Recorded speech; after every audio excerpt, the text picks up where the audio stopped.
Cuando estaba yo chavita, mi papá tenía un amigo que se llama José Luis el Güero Robesiel, que básicamente era estos personajes insólitos en la infancia de uno que siempre me llenaba la cabeza de historias y siempre tenía aventuras que contar. Y entre muchas otras cosas, mi papá me dijo que había vivido durante 2 años y medio dentro de un zapato. Entonces, cuando tienes 5 años te preguntan, te dicen más bien que alguien vivió en un zapato durante 2 años y medio, o sea, existía la posibilidad desde que se hacía muy chiquito y se podía hacer muy enanito y vivir dentro de un zapato normal hasta que vivía en un zapato muy grande, que las dos opciones me parecían igual de fenomenales. Entonces, ese tipo de historias y muchas otras, de alguna forma hicieron que el Güero se volviera un personaje importante de mi imaginación infantil.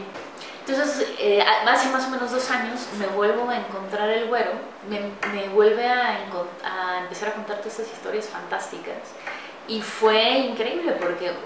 ya se me había olvidado todo este mundo insólito que me había metido en la cabeza, y por otra parte también ya como adulto tienes otra perspectiva acerca de las mismas historias. Entonces, cuando lo conocí dije, tengo que hacer un documental. El cine siempre había sido uno de mis pasiones y amores escondidos. Entonces se juntaron dos cosas de una forma muy linda, que es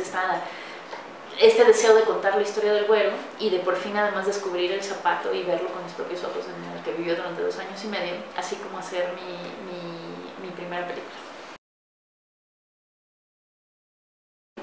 Trabajamos en digital, estábamos filmando con una Sony X3, entonces que es Full HD. Estaba trabajando conmigo Rodrigo Sandoval, que es fotógrafo, Marcelino Islas, productor, Daniel Castillo hizo el sonido. Entonces éramos un equipo relativamente pequeño, justo porque cuando tratas de entrar a la familia y empezar a contar historias tan íntimas y meterte a la casa directamente, yo creo que entre menos personas haya, es más fácil crear un espacio íntimo. Y nada, entonces lo que hicimos fue ir a casa del Güero durante 2 meses y medio, durante 6 veces a la semana. Y lo que hacíamos era tratar de meternos cada vez más a esta cotidianidad de una casa y tratar de hacer que las cámaras desaparecieran a medida de lo posible y dejar transcurrir la vida a su paso normal. A cierta medida se logra que las cámaras desaparezcan porque simplemente después de un mes de que hay 3 personas o 2 personas yendo diariamente a tu casa, forzosamente tienes que llevar tu vida como la llevas normalmente. O sea, forzosamente empiezan, por ejemplo, a surgir peleas, o forzosamente hay enfados, forzosamente hay como toda una serie de emociones que si durante una semana puedes poner tu mejor cara, ya a la 10ª semana pues ya no es tan fácil. O sea, al final de cuentas todos somos humanos y muchas veces toda esta serie de emociones las vivimos a puerta cerrada. Pero cuando esa puerta se cierra y detrás están 3 personas con las cámaras y con los micrófonos, pues queda registro de eso. Por otra parte también vi que muchas veces esta sensación de presencia de la cámara puede ayudar porque crea un escenario para que sucedan cosas también.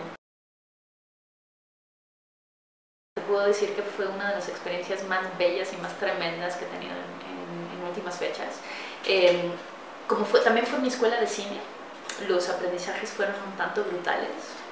pero al mismo tiempo también me acabé enamorando perdidamente del lenguaje cinematográfico, de las implicaciones y la posibilidad de poder contar historias y poder transmitir toda una serie de sensaciones a través de la imagen y el sonido y el ritmo y todas esas cosas. También trabajando con el Güero fue toda una aventura, porque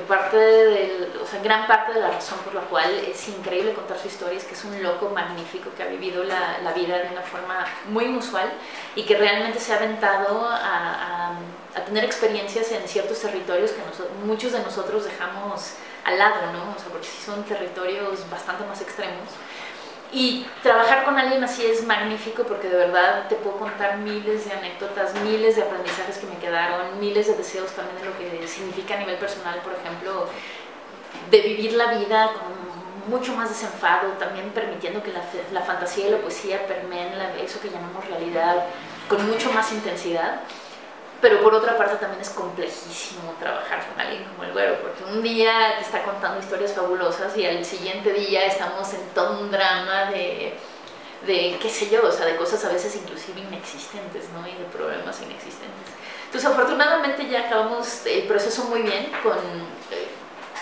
qué sé yo, una aventura emocional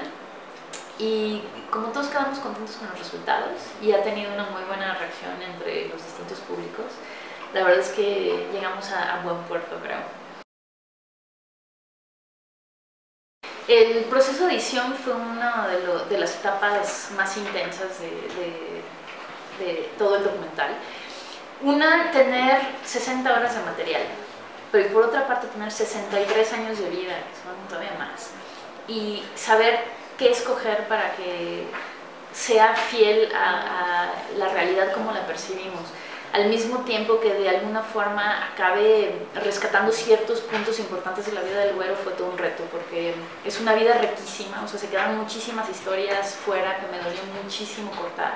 Se quedaron unos personajes fabulosos fuera de la historia también, simplemente porque no cabían en este hilo narrativo. También otro de los grandes aprendizajes fue saber cuán cercano es hacer un documental, hacer ficción, simplemente porque tienes muchísimo material, tienes toda una vida de 63 años que contar y la tienes que resumir en 1 hora y media. Entonces forzosamente existe un proceso de depuración en donde se tiene que construir una historia paralela a la historia real. Tienes que decidir cuáles son los puntos altos y, por ejemplo, dónde se acaba esta narrativa, si acabas de una forma nostálgica, si acabas en la alegría, si acabas en la tristeza, porque o sea, sucede obviamente con los documentales que la vida sigue después de que se para la cámara. Entonces, por ejemplo, nos pasaba que ya cuando habíamos acabado la época de rodaje íbamos a visitar al Güero y seguían pasando cosas fenomenales y nos picaban las manos por seguir rodando, pero dices, en algún momento tienes que decidir parar. Y para nosotros la verdad es que fue más una decisión de los tiempos que le habíamos destinado a que hubiéramos agotado el tema, hubiéramos agotado lo que ha sido una vida bastante extraordinaria, porque, como te mencionaba, o sea, las anécdotas que ves en la película es el 10% de las locuras y aventuras y desaventuras que vivió